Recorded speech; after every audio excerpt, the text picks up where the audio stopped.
I'm still here in beautiful sunny Mauritius, and the sun is quite bright, so excuse me if I leave my sunglasses on for this one. It's another perfect day here at the one and only Lee Saint Geron. That's where I'm staying, and I'm teaching and doing treatments, Qigong treatments here at the moment. So, carrying on I guess a little bit with our theme from the last vlog about being in harmony with the rhythms of nature.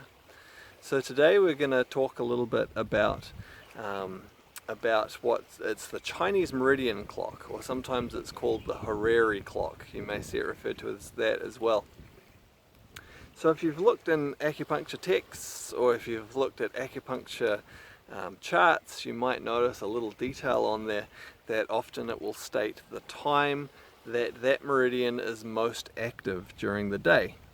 Now unfortunately often this is just presented as information to just be memorized, to know that's the time it's most active. There's good reasons why the meridians are most active or more or less active at different times of the day, and it's so much easier to understand what that's about and how to apply that if you have a basic understanding of how this works.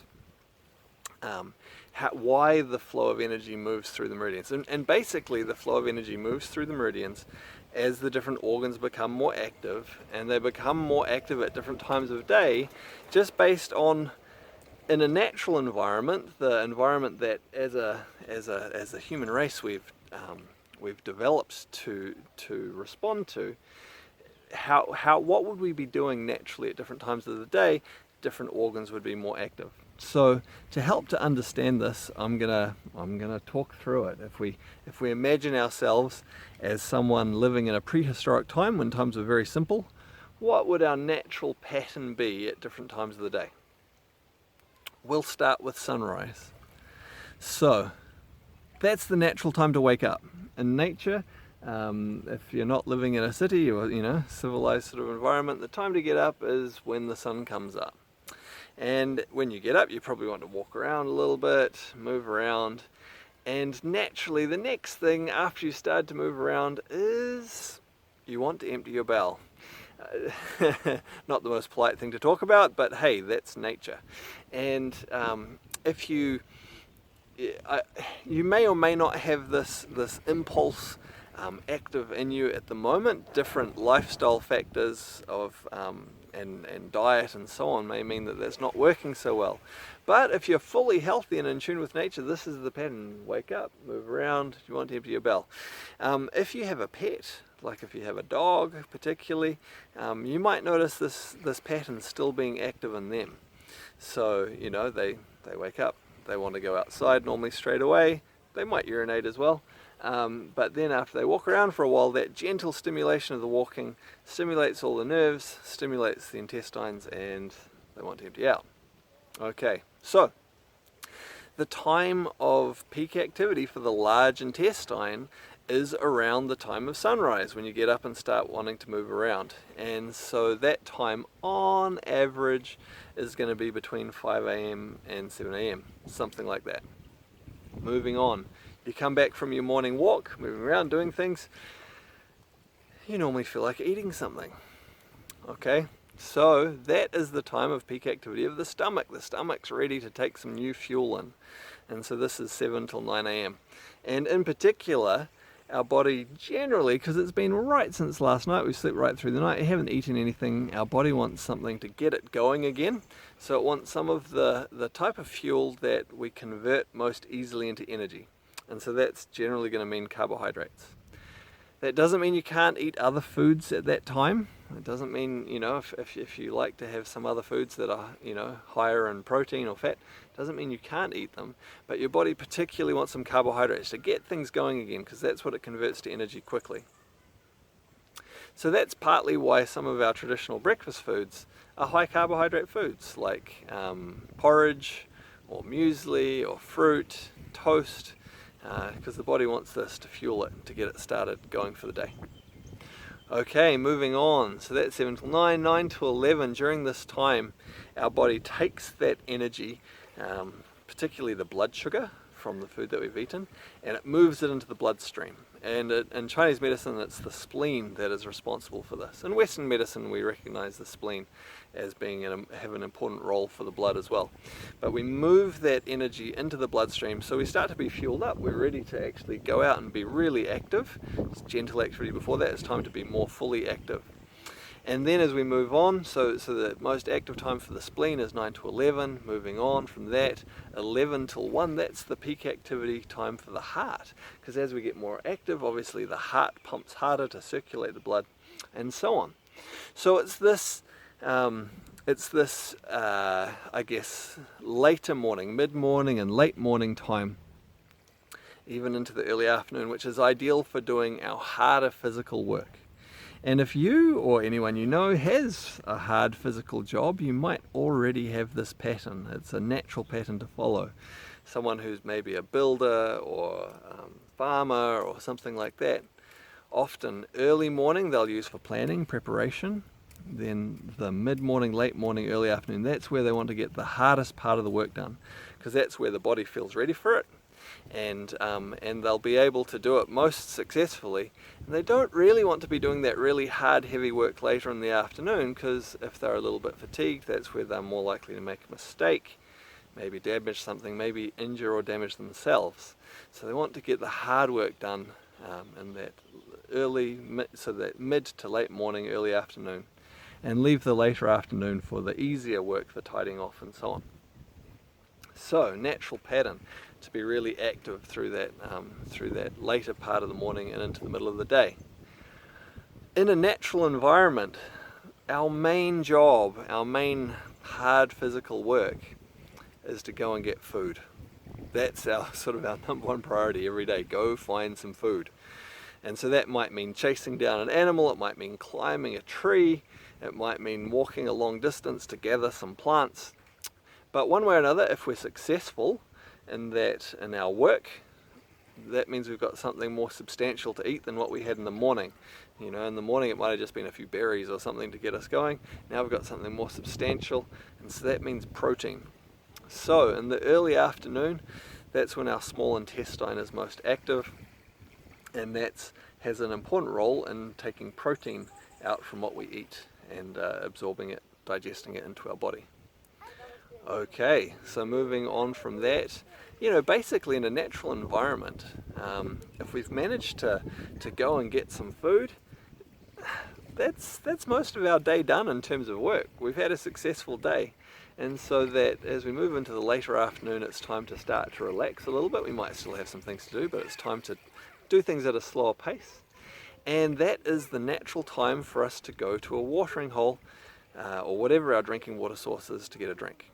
Because in nature, generally, we don't have the luxury of carrying around sipper bottles everywhere we go, and so it often takes a special trip somewhere to go get some water to drink.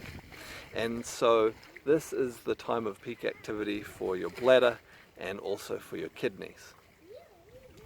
Now, the reason for the late afternoon, one, it means our work for the day is largely done.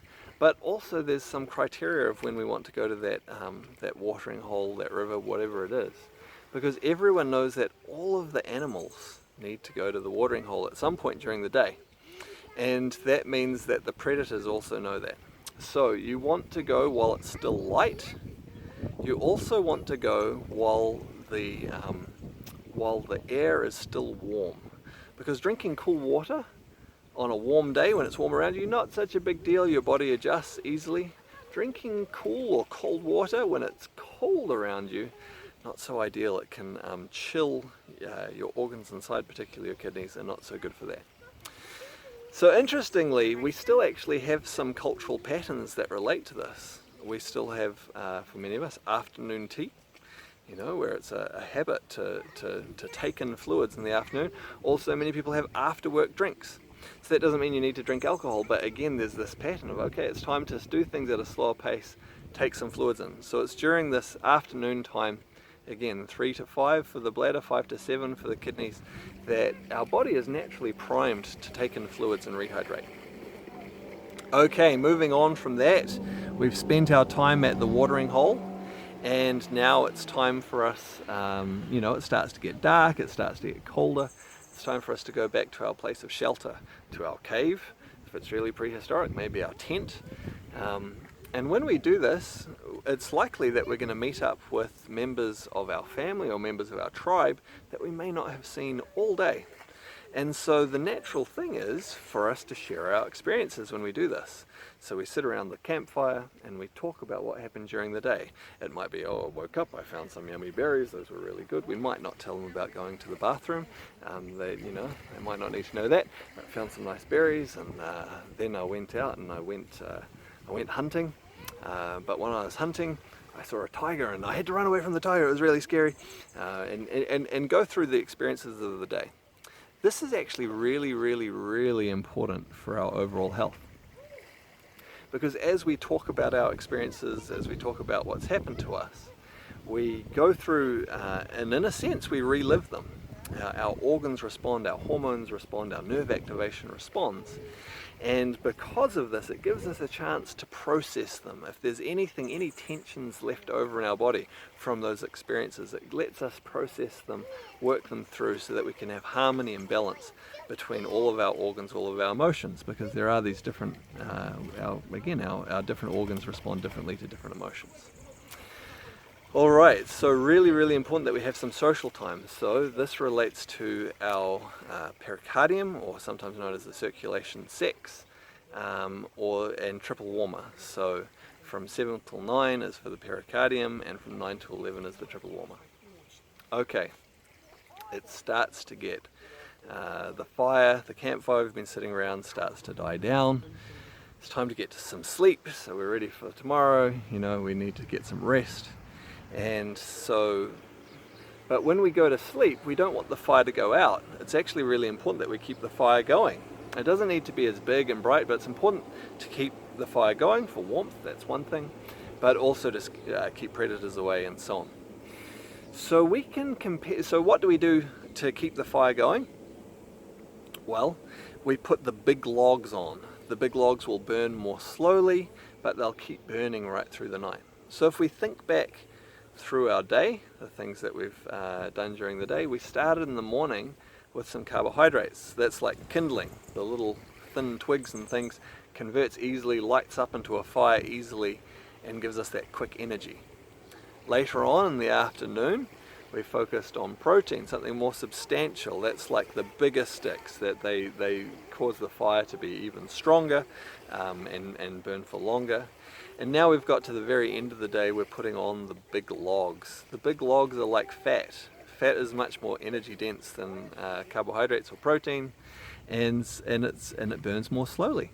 And there are hormonal changes that go along with this in order to burn our fat, and it turns out that we burn fat most effectively when we are asleep. And in particular, during this time of day, it's the natural time for us to do it. So, if the fat that we burn during this time, it can come from the food that we eat. That's one possibility. Or it could come from just fat that we've stored within our body, of course, over time. And if we want to be able to break this fat down easily, access those stores of energy easily, it's really important that we be asleep during these fat burning times. So the time for the gallbladder is from 11 till 1, and then for the liver is 1 till 3, and they have this important role in breaking down fat. So it's interesting actually, often people who have serious obesity issues, again they have hormonal changes in relationship to that, and often they find it hard to sleep during this time. It can become a little bit of a chicken and egg situation. So working on that storage of fat will help to sleep better at night, but equally sleeping better at night will help you with the breaking down of fat. Okay, moving right along, we get through that, the middle of the night period, and we get into the early morning. And there's this interesting phenomenon in nature where right before the sun comes up, the temperature actually drops down and it gets colder. They talk about the darkest hour being before dawn. It's also the coldest time of the night, right before dawn. And so, in a nice modern situation, in a nice hotel, in a nice house, of course, we keep ourselves warm. We have we might have an air conditioner or a heat pump, we have warm blankets, and so at the most maybe we pull those blankets up and that's it, we're nice and warm. If we're out in a more natural environment, it might not be so easy, and our body feels that cold more. But it's okay, our body actually has a natural pattern, a natural response to help us through this. During that early morning time before sunrise, 3 to 5 a.m. on average, our body naturally makes our lungs more active. We go through a period of heavier, deeper breathing. And again, you may still have this built-in instinct working well in you, or maybe not so well if you've lived in a warm, comfortable house for too many generations. But if you have a pet and you observe them closely, you might be able to notice them doing this, breathing deeply in those early morning hours. And what this does, it obviously that extra activity, it helps to keep us warm, but it also massages through all of our organs, massages our intestines. So when the sun rises, we get up, we're ready to empty out again. And that, back to our analogy of a fire, that's like cleaning out all the old ashes. Obviously the breathing also, it's like pumping the bellows to light up those embers that have died down, so we get the fire going, we clear away the old ashes, we're ready to put some new fuel in to get our fire active again for the day. Okay, so bit of a long story, but I hope that helps you to understand this meridian clock, why the energy moves through our organs and why we have this pattern of the organs being more active at different times.